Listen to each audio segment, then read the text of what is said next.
hapo wala alab mahum fi darsi, kuwa wakafasiri watu sicheze pamoja nao katika darasa. Lakini wakisema darasa wanakusudia darasa, somo, sio katika chumba cha darasa. Chumba cha darasa hakiitwi darsi katika lugha ya Kiarabu. Ile ni sana, fasli, swafi ndio darasa. Kwa sasa sio na sicheze pamoja nao katika darasa. Ingekuwa anakusudia darasa ya swafi al-fasli au fi safi, lakini hii fi darsi ni katika lile somo kati likiendelea. Naam, tunaendelea na darasa yetu ya risalatani. Bado tuko katika kujifunza adabu za mwanafunzi, namna gani atakiwa awe, mtoto ajipambe na tabia gani.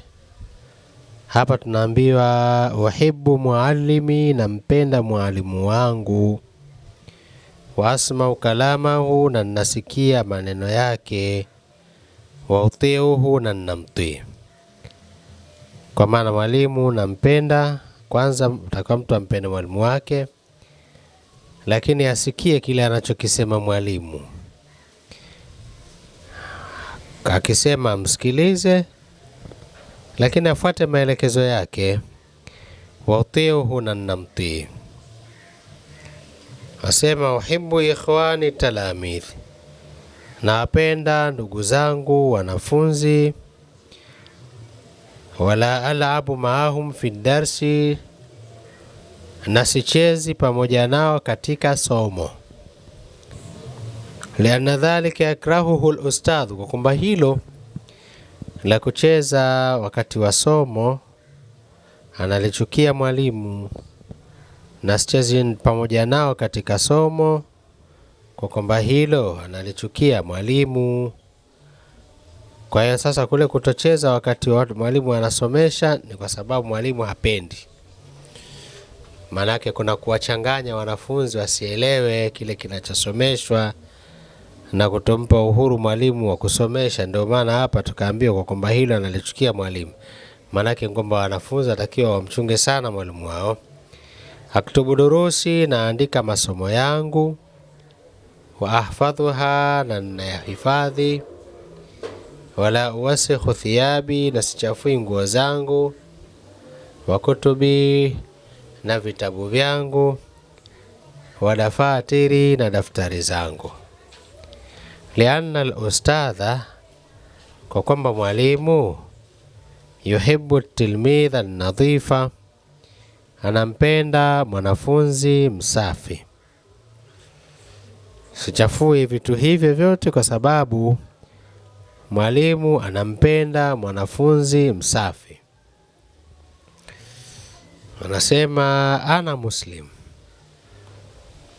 afundishwe mtoto hayo. Ana muslim, mimi ni Muislamu. Amarani dini bin nadhafa, imeniamrisha mimi dini yangu usafi.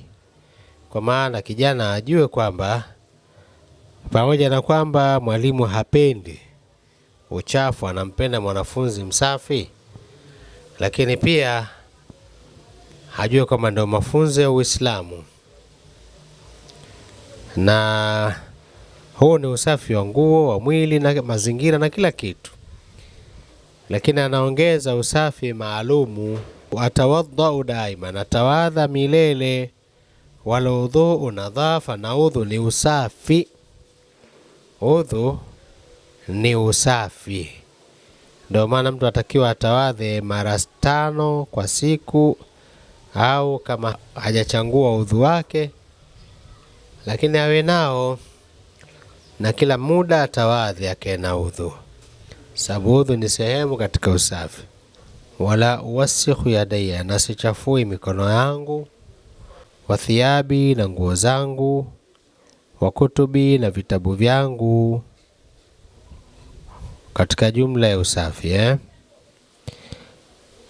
Aghsilu al-fakihata qabla akliha, ninaliosha tunda kabla ya kulila.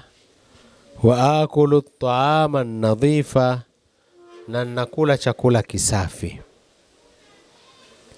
Wa akulu ta'ama nadhifa, na nakula chakula kisafi. Aghsilu yadayya qabla al-akli wa ba'da, naosha mikono yangu kabla ya kula na baada ya kula.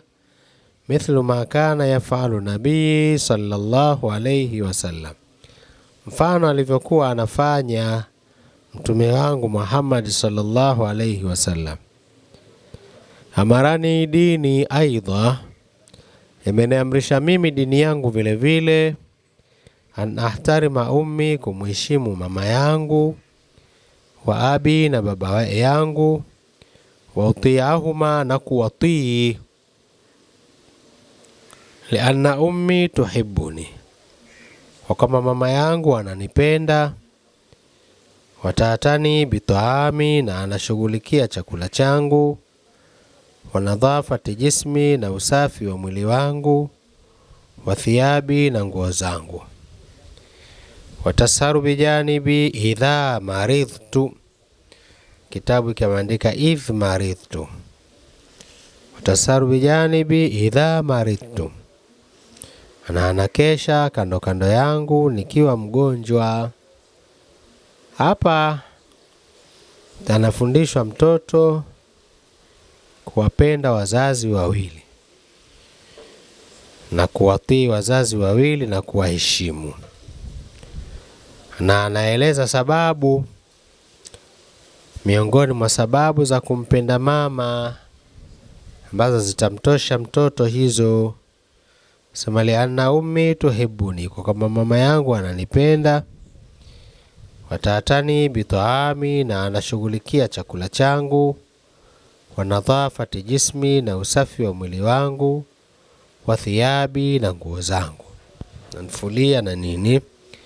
Watasaru bijanibi idha maridhtu, na anakesha, kukesha kule kuwa macho,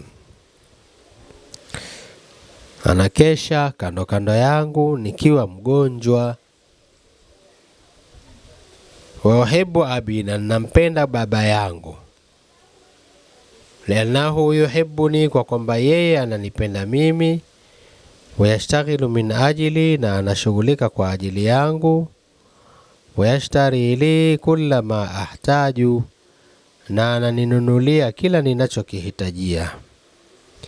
Wayashtari li kulla ma ahtaju, na ananinunulia kila ninachokihitajia. Ana uhibbu ummi wa abi, mimi nampenda mama yangu na baba yangu. Wa utiuhuma, na ninawatii. Kama amarani rabbi, kama alivyoniamrisha mimi bwana wangu. Wajibu ala kulli muslimin, na kuna pasa juu ya kila Muislamu an yuhibba Allah, kumpenda Mwenyezi Mungu. Wa kwanza kabisa kupendwa ni Allah subhanahu wa ta'ala, asema wa rasulahu, na mtume wake. Wa pili huyo wa muallimahu, na mwalimu wake. Baada ya Mungu na mtume, mtu ampende mwalimu wake. Wa ummahu, na mama yake. Baada ya hao ni mama. Wa abahu, na baba yake. Anatangulizwa mwalimu juu ya mama na baba, kwa sababu mwalimu ndiye ambaye anamfanya mtu akawa binadamu baada ya kuzaliwa. Kiasi baba na mama wataipata faida ya mtoto huyu kutokana na kazi itakayofanywa na mwalimu. Na mama anatangulizwa juu ya baba, kama vile ambavyo mafunzo yanaonyesha hivyo. Mtume anaulizwa nani ni mtende wema, asema mama yako. Kisha nani, asema mama yako. Kisha nani, asema mama yako. Kisha nani, asema baba yako. Mara tatu mama, ya mwisho ndiyo baba. Lakini pia asema wa idha daaka abawaka faajib ummaka, wazazi wako wawili wakikuita muitike mama yako.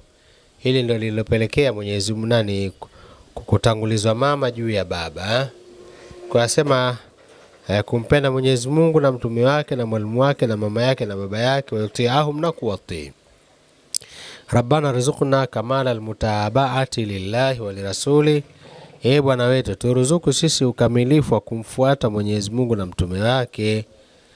Allahumma amin. Mola wa haki kubali. Nuskha nyingi zimeandikwa kamala almutabiati lillahi, lakini sio sahihi. Sahihi ni mutabaati, ndio nuskha sahihi za zamani zilivyoandikwa. Inshallah hapa tutaishia. Tumemaliza kitabu cha kwanza katika Ar-Risalatani ambacho kinaitwa Taalimul Atfali, kuwafundisha watoto, na inshallah siku za mbeleni tutaendelea na tartibu salati, kitabu cha pili. Inshallah tumombe Mwenyezi Mungu atupe taufiki. Wassalamu alaikum warahmatullahi wabarakatuh.